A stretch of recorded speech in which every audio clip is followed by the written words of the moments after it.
Breve riassunto delle puntate precedenti. A febbraio 2020 mi trasferisco in Australia, a Melbourne, con il grande sogno di viaggiare e scoprire questa immensa isola. Dopo appena 13 giorni, pandemia e lockdown colpiscono questa parte di globo e mi ritrovo bloccata per 6 mesi in una stanza di un appartamento condiviso alla periferia di Melbourne. Non me la passo bene, cado in uno stato depressivo con attacchi di panico e meccanismi distruttivi. Ho raccontato tutto questo triste capitolo nel video precedente. Se non l'hai visto, puoi cliccare in alto a destra per guardarlo. Ripartiamo da qui. A fine agosto 2020, per una serie di coincidenze, finalmente lascio quell'appartamento condiviso e quella stanza, che erano stati come una prigione per me. Ultimo minuto. Non vedevo l'ora di andare via, ma comunque una parte di me aveva paura di lasciare quel posto. Va bene, è stato bello.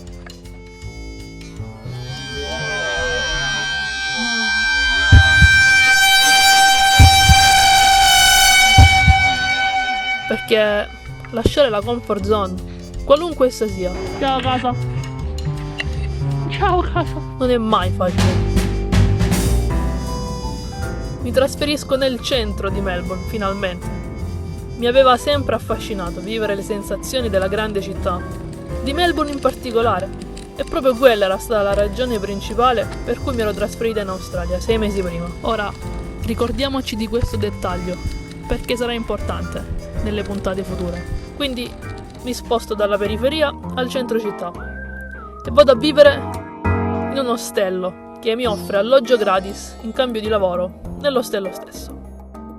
Lo scambio lavoro per alloggio è molto comune nel mondo dei backpackers e prima di trasferirmi in Australia avevo sperato di trovare una sistemazione del genere per provare quell'esperienza e per risparmiare sull'affitto. Quando ero arrivata però, tutti gli ostelli erano colmi di gente e trovare una sistemazione del genere sembrava impossibile. Molta competizione e zero esperienza in quel campo da parte mia. A 6 mesi di distanza, con confini del paese chiusi, turismo azzerato, di partita della maggior parte dei backpackers per mancanza di lavoro e di sussidi, gli ostelli rimasti aperti avevano grande necessità di ospiti e di gente che ci lavorasse. Ottengo così non un letto in un dormitorio, ma una stanza singola in cambio di 12 ore di lavoro settimanali in ostello.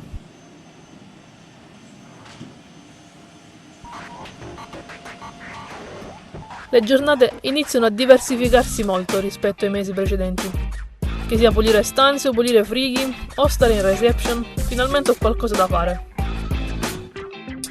Ora, mi piacerebbe raccontare che di colpo la mia vita si è aggiustata come conseguenza di questo cambio di routine, ma 6 mesi di prigionia, depressione e malessere fisico non si spazzano via come la polvere che trovavo nelle stanze di quell'ostello. Ho addosso non cicatrici, ma ferite apertissime. Anzi, sono sempre in questo loop di malessere, sempre buio, nonostante ci siano delle luci, però non le voglio vedere. Sono fuori forma, sono ingrassata, faccio schifo. E il lockdown a Melbourne, che sia periferia o centro città, è ancora strettissimo. Ma di questo ho già parlato nel video precedente e non mi ripeterò. Il lockdown non cambia quindi, ma il mio trovarmi dentro una routine diversa, con dei luoghi nuovi su cui posare i miei occhi e in cui spendere le 2 ore d'aria concesse dal governo, mi apre a possibilità diverse. Ci do dentro con la chitarra, senza più la paura di disturbare i miei coinquilini. Compro uno skateboard e provo a non rompermi le ossa. Mi godo le lunghe passeggiate lungo il fiume Yarra e nel quartiere di Docklands, all'ombra di quei grattacieli e di quello skyline che ad oggi rimane una delle mie viste preferite, o almeno di quelle tirate su dall'uomo. Ovviamente continuo a lavorare in remoto come web developer. Una parte delle mie giornate la passo al computer. Mi sento un po' Batman in questa alternanza di vite. Cleaner di giorno, ingegnere di notte.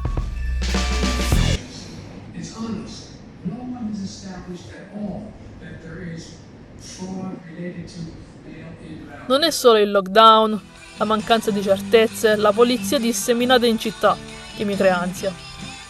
Il pensiero sempre presente nella mia testa che mi tiene sveglia la notte e mi fa respirare a fatica. È un pezzo di carta. Il visto. Visto.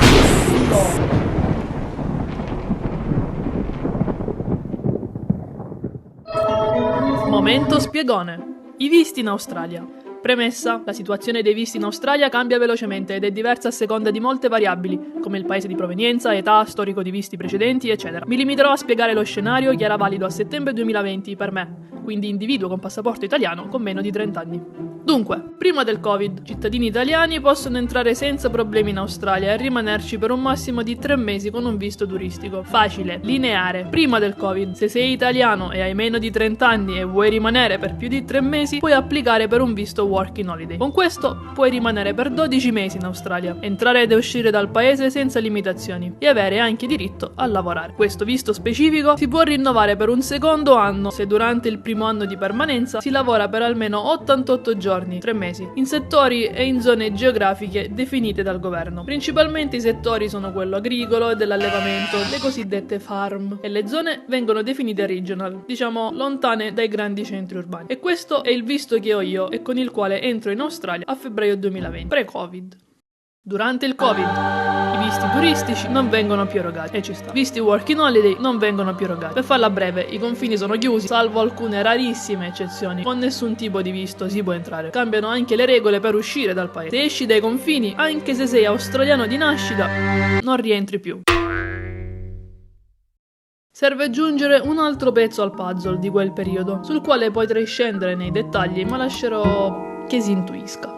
Fare le farm è necessario per la maggior parte dei backpackers. Pre-Covid in Australia ci sono tantissimi backpackers, quindi tantissima richiesta di fare le farm. Chi gestisce le farm quindi si trova in una posizione privilegiata, comoda. Non succede sempre, ma capita che pur di fare gli 88 giorni si accettino lavori in farm sottopagati o con scarse sistemazioni o nei quali ci sono giorni o settimane di stop che ovviamente non vengono conteggiati, quindi 3 mesi iniziano ad allungarsi. Insomma, la situazione delle farm prima e durante il Covid è avvolta da una nube di forze. Ultimo dettaglio: Melbourne è considerata zona di alto contagio ed è isolata dalle altre parti della regione. Non solo ci sono i checkpoint della polizia, ma tutti gli esercizi commerciali, i datori di lavoro, gli hotel, gli ostelli al di fuori di Melbourne non accettano persone provenienti dalla città. Quindi, ricapitolando, facendo due calcoli, siamo a settembre 2020, sono in Australia da 7 mesi, con un visto Working Holiday, che ovviamente voglio rinnovare per un secondo anno. Mancano 5 mesi alla scadenza del visto, e devo lavorarne almeno 3 in una farm, in una zona regional, ma da Melbourne non posso uscire. Ecco, non ci dormo la notte.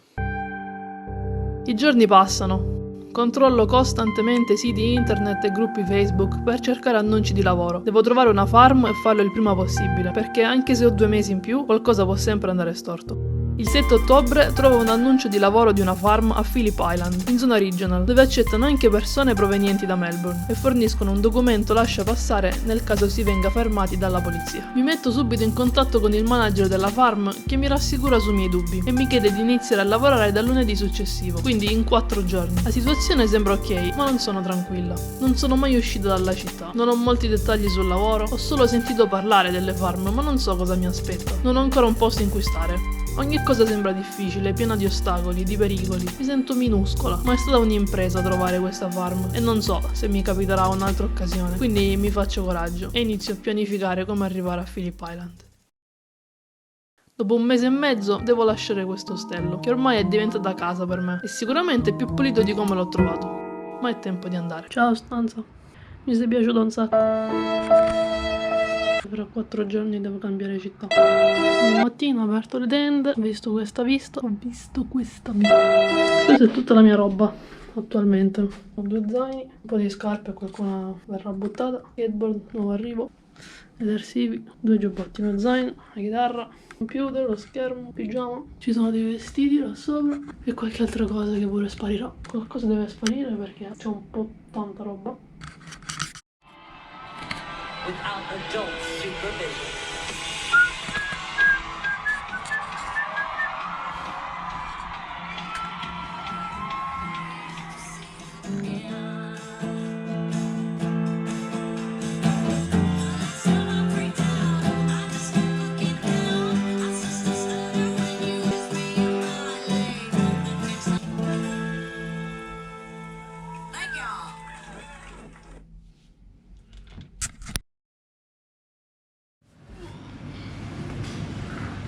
Tutto il giorno andavo a prendere la bici.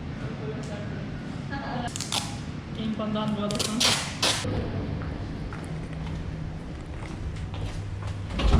Allora, ti spiego come funziona la chitarra, guarda. Ci metteremo qui. Adesso, Best actor in the world. Look at this. ok. Eh? No one will notice me. So the police won't block me for some reason. Io pensavo invece mettessi lo skateboard sotto e pedalassi sullo skate. Capito? Mi sembra che c'è dell'ironia superflua. Assolutamente no. Anche del sarcasmo. Cos'è sta Ma anche roba? questi sono i lacci delle mie scarpe che ho buttato. Ah, quelle bianche. Che cosa ti servono? Ah, per legarle. Madre santissima. Next, guarda, sicura. Questo è tipo minimalismo parte 1. E ho legato lo skateboard con i lacci delle scarpe dell'altro. Delle altre scarpe. Sempre buttato. Mentre lei si compra le scarpe solo pilacci. Ah, perché si indossano. Non sapevo. Quindi abbiamo assicurato con un Ci fiocchetto siamo da con un... scout. Questo è sicuro quando non si stacca manco. Questo, ragazzi, allora, se volete qualcuno che vi Guarda, spiega il come si fa, allora questo Ecco qua, qual è il fiocchetto? Vieni Ecco più qua, vicino. fiocchetto. Grazie, un fiocchetto di quello, questo è un nodo. specializzata, la ragazza è specializzata in quello che fa. Non hanno insegnato a legarmi le scarpe alla vita. Sorry, we talk in Italian like all You time. only need the dreads, you know, like the hippie. Yeah. She looks like. Look at this, eh? Oh, there we go. This is even Mamma better, mia. eh? Mamma. Oh my god. Guarda. Ole. Well, we want it. Even because the other hand I need for the bed. Ah, non ti Beh, quindi questo è quello come lei sta partendo. Oltre a. Oltre a no, quello Vabbè, no. questo no, mo da me Però, sotto al letto questo mio no. insieme al gatto. Questo Uno e due. e questo. Sì. Che adesso io penso l'hai pesati. Questa faccia non devo Quanto fare. l'hai Leggerissimo. Mamma, è super leggero. Da farmo. Questa Serve per farm, il visto. brava, serve per il visto e secondo me prenderai tutti i 3 mesi molto prima. Quindi forse quando finire questa cosa non mi sento a mio agio. Vabbè, non- insomma, rivediamo gli ultimi momenti. Questo era il posto, la mia busta era qui un tempo. Basta. Sto partendo. Ciao Stella. Ciao Melbourne, City Backpacker. No? Però tipo. C'è un uomo che ti guarda. Cacchio, c'è Questo è quello che sta facendo Silvia. Questo è quello che sta succedendo. una stanza con la vista mare. Poi arrivi a questa cosa qui, che è dove abito io.